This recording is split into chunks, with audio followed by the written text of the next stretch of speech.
Dear friends, आप देख रहे हैं सामाजिक विज्ञान सेट 2 का आंसर की इसमें। इससे पहले हमने आपके जो है हिंदी, इंग्लिश, मैथमेटिक्स और साइंस सभी के जो है सब्जेक्ट के सॉल्यूशन बना दिए हैं। तो पहला जो है आपका, भारत का प्रथम गवर्नर जनरल कौन था, ये आपको बताना है। तो इसका सही आंसर है सेकंड वाला ऑप्शन, लॉर्ड माउंटबेटन थे जो भारत के बने थे। और जो एक आपके जिन्ना थे वो आपके पाकिस्तान के बने थे, ठीक है।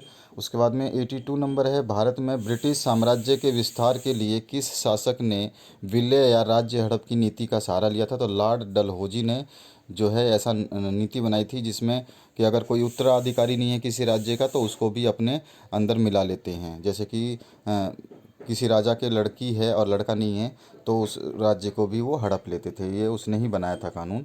और उसके बाद में प्लासी का युद्ध कब हुआ था। तो प्लासी का युद्ध सन 1757 में हुआ था। तो आपका ये तीसरा ऑप्शन इसमें करेक्ट है। आगे बढ़ते हैं नेक्स्ट क्वेश्चन की तरफ।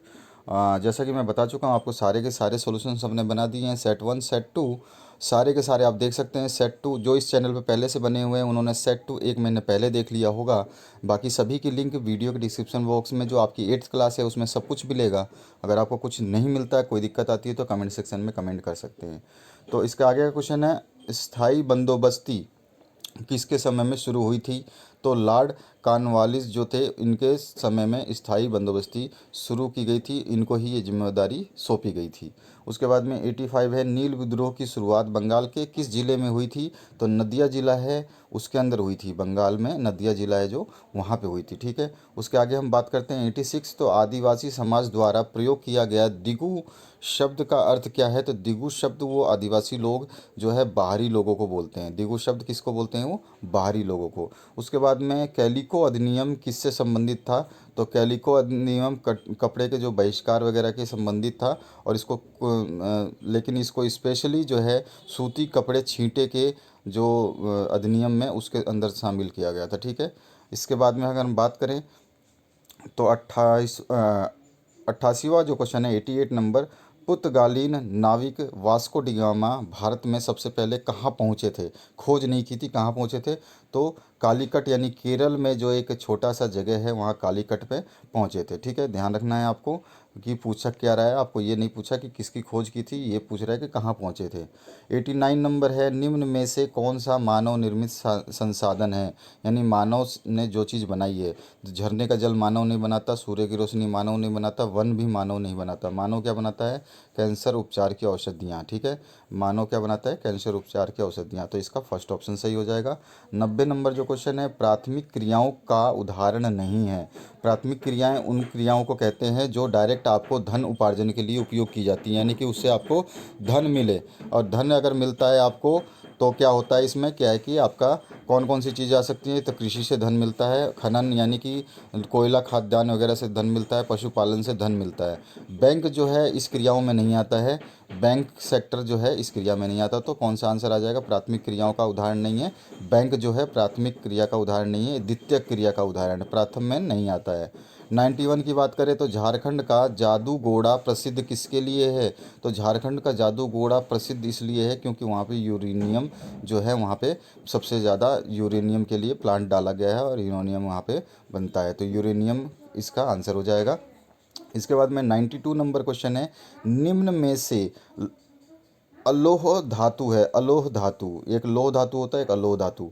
तो अलोह धातु में आपके टीन जो है एल्युमिनियम, तांबा, टीन वगैरह सब आते हैं, जो कि यहाँ पे नहीं दिया हुआ है। और सोना और आपका जो है एक चांदी, दोनों आते हैं। सोना में भी लोह धातु नहीं होती है, ठीक है। तो सोना इसका सही आंसर है। आपका मैग्नीज में भी लोह धातु होती है और लो एसिड में भी लोह धातु होती है। सिंदरी वैसे एक कोई धातु नहीं है, ये धातु मान भी सकते हैं, बट ये सिंदरी को एक राज्य है झारखंड में, उसका नाम है ये।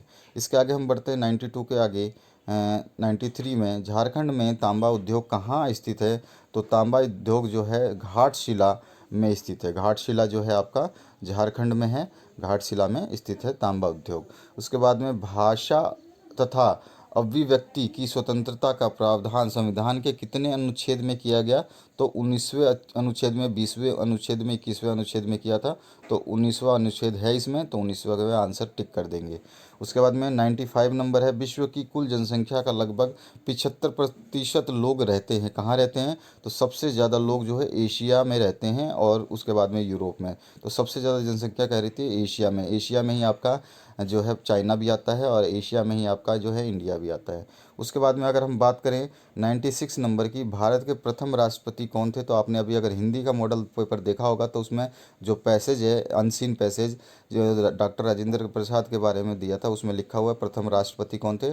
डॉक्टर राजेंद्र प्रसाद थे। तो डॉक्टर राजेंद्र प्रसाद जो है इसका आंसर हो जाएगा। इसके आगे हम बात करते हैं 97 नंबर की।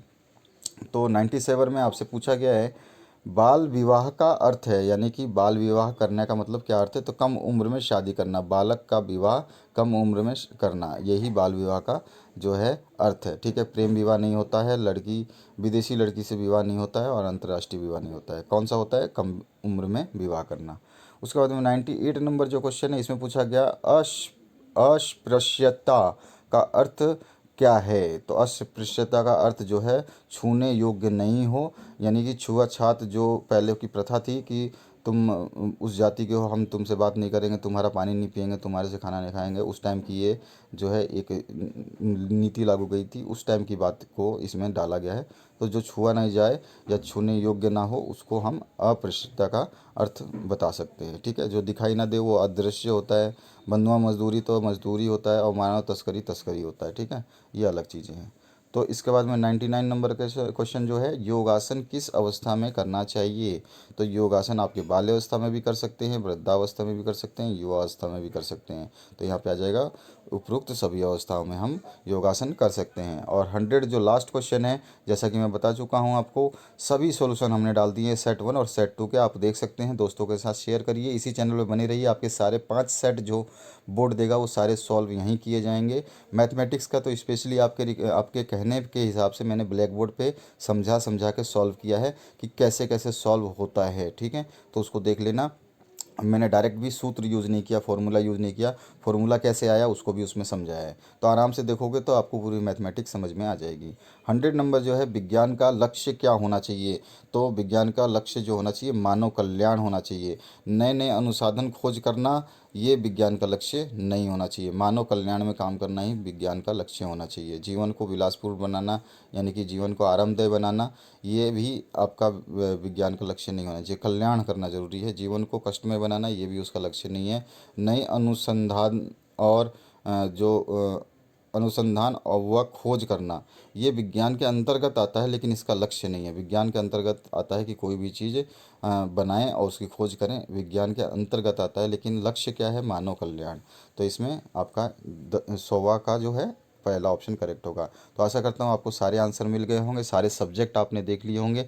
नहीं देखा है, कोई लिंक ना मिले, वीडियो ना मिले, तो आप हमें कमेंट सेक्शन में कमेंट कर सकते हैं। बने रहिए इस चैनल के साथ में। मोर अपडेट्स के लिए सब्सक्राइब कर ले, ताकि जब भी हम आपके क्लास की वीडियो डालें तो आपको नोटिफिकेशन मिल जाए। Thank you very much for watching this video. बने रहें इस चैनल के साथ में। व्हाट्सएप ग्रुप, टेलीग्राम ग्रुप जो भी आप यूज़ करते हैं, फेसबुक ग्रुप, सभी पे आप इस चैनल के लिंक को सेंड कर सकते हैं। Thank you very much.